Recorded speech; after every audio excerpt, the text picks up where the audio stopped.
안녕하세요.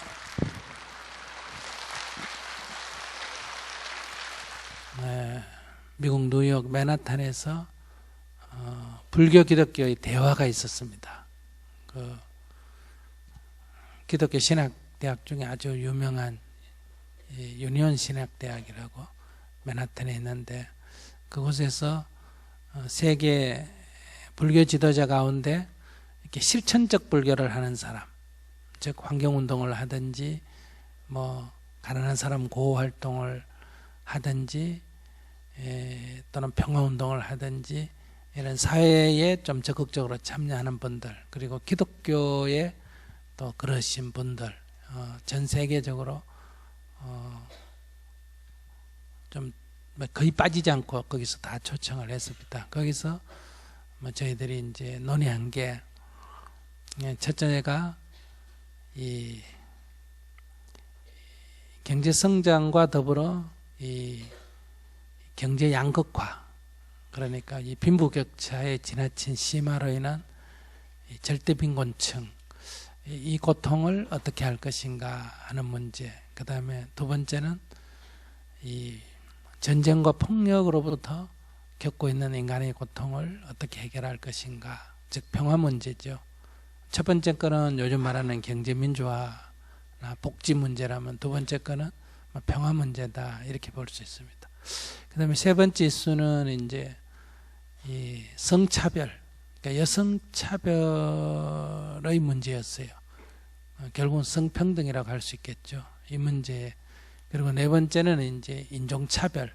우리나라에서는 인종차별이라는 건 크게 별로 못 느끼지 않습니까? 그죠? 단일 민족으로 살아왔고. 근데 요즘은 이제 우리나라에도 태국 베트남에서 시집 왔거나 필리핀에서 시집 왔거나 이런 분들, 지역사회에서 또 애들이 학교에서 여러 가지 어떤 놀림이 당하거나 이런 걸 아마 느낄 거예요. 미국 같은 데서는 주로 이제 흑인에 대한 차별, 또 나아가서는 유색인종에 대한 차별, 이런 문제들, 흑인들의 아픔, 이런 거 함께 논의했고요. 그 다음에 이제 다섯 번째가 이제 환경 파괴로 인해서 오는 인간의 고통, 그리고 미래 사회의 위기, 이런 걸 다뤘고, 그 다음에 이제 여섯 번째로 영성, 소위 이제 우리로 말하면 수행의 문제죠. 어떻게 하면 사람이 행복해지느냐, 이 마음을 어떻게 다스릴 거냐. 아무리 자연 환경이 좋고 평화롭고 경제적으로 풍부하고 평등하다 하더라도 이 자기 마음을 제대로 다스리지 못하면 자살하고 불행해지지 않습니까? 그래서 이 마음을 어떻게 행복하게 가질 수 있느냐, 이런 6가지 주제로 3일 동안 정말 아침부터 저녁까지 이렇게 돌아가면서 발표하고 토론하고 이렇게 했습니다. 저는 이제 분과에서는 저희들이 한 것 중에는 불교인들이 기독교로부터, 또 동양인들이 서양으로부터 어떤 배움이 있었는가 하는 분과가 있었고요. 또 기독교인들도 또 불교로부터, 동양으로부터 어떤 배움이 있었는가, 이런 분과도 있었습니다. 그리고 저는 이제 독립된 시간에 이렇게 1시간 반을 증문즉설 시간을 배정해 줬어요. 그래서 인간이 살아가는데 두 가지, 우리를 행복하게 만드는 데는 두 가지 조건이 필요하다. 하나는 우리가 삶의 환경이 조금 더 개선돼야 된다. 즉 자연 환경이, 즉 맑은 공기, 그리고 깨끗한 물, 그리고 안전한 음식, 이런 것이 보장돼야 된다는 것. 그 다음에 전쟁이 없고 평화로워야 된다는 것. 그 다음에 인간 사회에서 어떤 이유로든 차별이 심해서는 안 된다.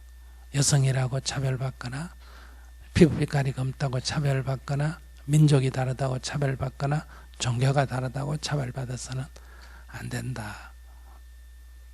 이런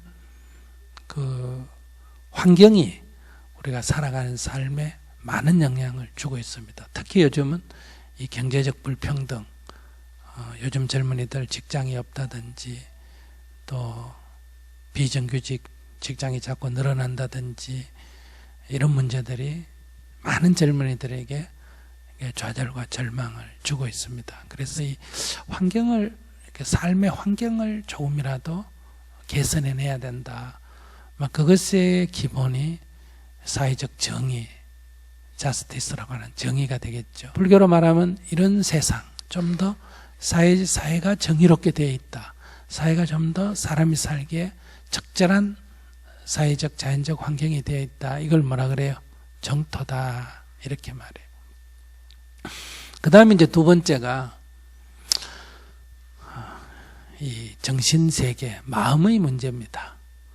아무리 자연 환경이 좋고 평화롭고 이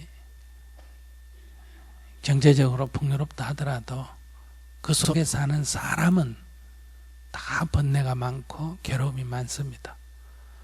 한국은 지난 30년에 비해서, 30년 전에 비해서 어때요? 훨씬 더 이렇게 경제적으로 보면 살기가 좋아졌다고 말할 수 있지 않습니까? 근데도 오늘날 젊은이들의 어떤 전체적으로 자살률은 훨씬 더 높아졌지 않습니까? 그죠? 이런 건 뭘 말하냐? 살기가 어렵다는 거예요. 그때 어렵다는 게 경제적으로 어렵다는 게 아니라 정신적으로 어렵다. 즉 정신이 약하다. 이런 얘기죠. 또 자녀 출산이 급격하게 줄어드는 건 뭐예요? 자기가 생각할 때 미래 희망이 그렇게 안 보인다. 애를 낳아서 자기 키울 자신도 없고 애가 커서 살아갈 세상도 자기 개인이 볼 때 어려워 보인다고 생각하니까 이 자녀 출산율이 떨어지는 거거든요. 그러니까 이런 것은 미래에 대한 희망이 없다. 이렇게 볼 수가 있습니다. 그럼 이것은 정신적인 문제와 굉장히 관계가 있죠. 여러분들이 지금 아마 겪는 고통도 그럴 거예요. 근데 이제 이 정치나 사회운동은 전부 사회적 환경 개선하는 데만 주안점이 있어 왔지 않습니까? 그러나 이제는 우리가 정신적인 문제, 이 수행 문제를 다루지 않고는 인간이 진정한 자유와 행복을 얻기가 어렵다. 세계에서 제일 잘 산다고 하는 미국 사람들이 살기 어려워하고 괴로워한다는 건 뭐예요? 더 이상 물질적인 개발만 갖고는 이 인간의 고뇌를 해결할 수가 없다라고 하는 것을 말하는 거예요. 그런데 이 정신적인 문제를 그동안에 우리가 너무 소홀히 해왔다. 물질 발달만 우리가 신경 썼지 이 정신적인 이런 문제에 대해서 너무 소홀히 해왔다는 거죠. 또 한편 반성해야 될 거는 종교는 이 정신을 굉장히 강조하는데 너무 물질은 외면하고 또 정신만 강조해왔다. 이렇게도 볼 수가 있습니다.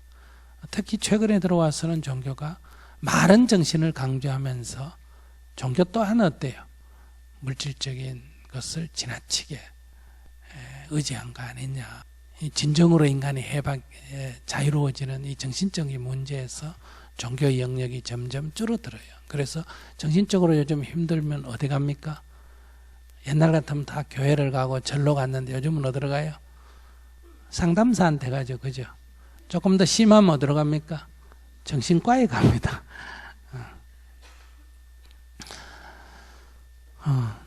어쩌면 조금 더 지나면 이것이 오히려 과학자 영역으로 갈 소지도 있습니다.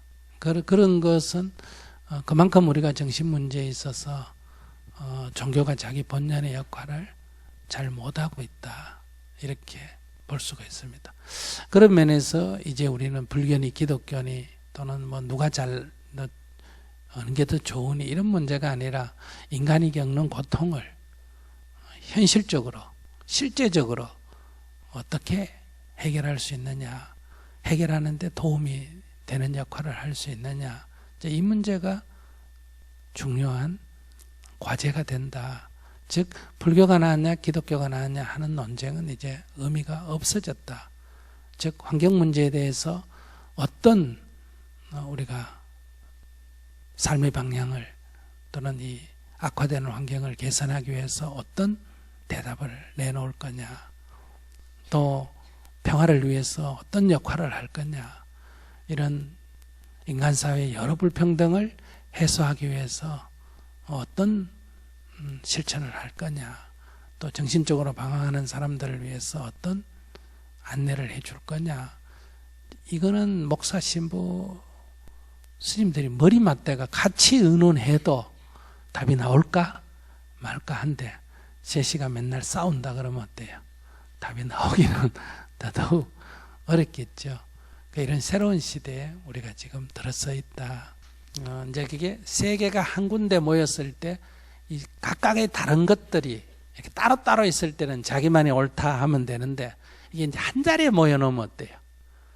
다 상대적이 되지 않습니까? 그죠? 이제 거기서 장점을 취하다 보면 뭐가 됩니까? 새로운 것이 나오죠. 창조라는 것이 나오게 된다. 융합이라는 것이 나오게 된다. 꼭 어떤 것이 더 좋고 어떤 것이 나쁘고 이런 개념이 아니고, 그런 시대에 우리가 살고 있다. 근데 우리는 이런 것으로부터 아직 좀 멀어져 있습니다. 그 이유는 인종적으로 우리는 우리나라 사람끼리만 사는 세상에 있죠. 많은 민족, 인종이 뒤섞여 사는 그런 곳에 없지 않습니까? 그래서 여러분들은 자녀를 미국에 보내놨는데 딸이 어때요? 외국 남자하고 결혼을 한다.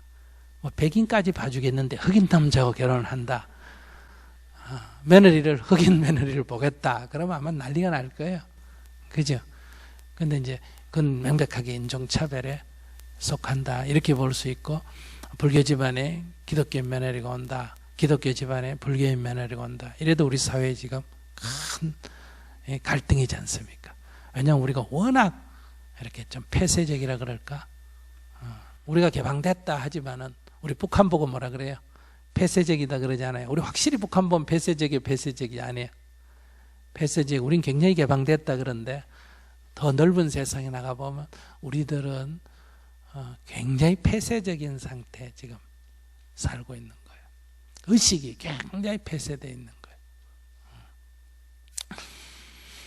거예요. 그런 데서 이제 세계화라 하면 우리 사회도 곧 시간이 흐르면 흐를수록 우리가 여행을 해서 외국에 가서 살아서도 그렇고, 우리 사회 안에 외국인들이 점점 늘어나면서도 그렇고, 이제 우리는 이런 종교가 다른 것들이, 인종이 다른 사람들이, 민족이 다른 사람들이 이제 함께 공존하는 그런 세상이 된다는 거예요.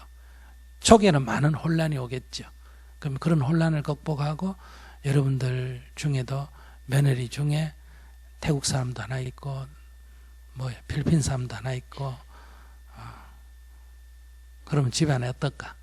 추석 때 왔을 때 사위는 또 미국 사람이고, 사위 하나는 또 흑인이고 그 중에 또 종교도 어때요? 또 다른 사람이 있고, 이제 이런, 인간이 이럴 때 그러면 어떻게 해야 되겠냐? 우린 그렇지 않기 때문에 이것만이 옳다, 이런 주장을 계속 할 수가 있는데, 이제 이런 조건이 된다면 자연스럽게 이 문제를 다 수용하고도 평화를 유지하고 받아들일 수 있는 게 부처님의 가르침이에요. 여러분들이 알고 있는 불교는 99%는 힌두교입니다. 내용적으로는 사실은 붓다라고 하는 깨달은 이가 가르친 불법은 아니다, 이런 얘기예요. 불법의 관점에서 보면 이런 문제의 유일한 답이다 현재 하면 그건 불법에 귀의하는 거예요.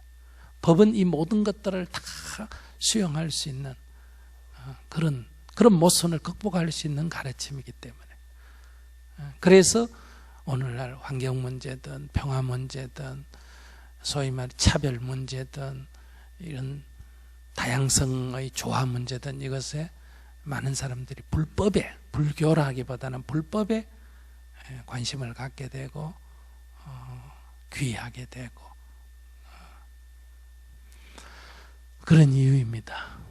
그래서 여러분들이 이제 저한테 질문을 할 때 제가 대답하는 건 불교적 답이 아니에요. 불법적인 답이다, 이래 말할 수는 있을지 몰라도 그냥 불교, 기독교하고 다른 그런 한 종교의 답이 아니다. 그렇기 때문에 제가 쓰는 언어가 여러분들이 쓰는 일상 언어를 쓰게 됩니다. 우리가 삶이 어떤가, 우리가 어떻게 하면 이 고뇌에서 벗어날 수 있는가, 그런 관점에서 여러분과 대화를 하게 되는 거예요. 그래서 이제 얼핏 보면 그냥 인생 상담하는 것처럼 되고, 더 그것을 깊이 보면 그런 이제 일체 형식을 뛰어넘어서 우리가 진리로 접근해가는 관점에 서 있다, 이렇게 또 말할 수 있습니다. 자, 그러니 오늘 여러분들이 이제 이 자리에 온 사람이 자기의 기반이 한국 사람이든 외국 사람이든 자기의 출신 기반이 불교인이든 기독교인이든 무종교인이든 자기의 기반이 현재 몸이 남자든 여자든 나이가 늙었든 젊었든 이런 거를 자꾸 움켜쥐고 자꾸 사물을 보려고 하지 말고, 그런 거는 내려놓고 그냥 우리가 인생을 살아가는데 이런 문제를 어떻게 바라봐야 되겠냐, 어떻게 바라보고 어떻게 행동할 때 지금보다는 좀 나은 자유를, 행복을 얻을 수 있겠느냐, 이런 관점에서 보는 게 필요합니다.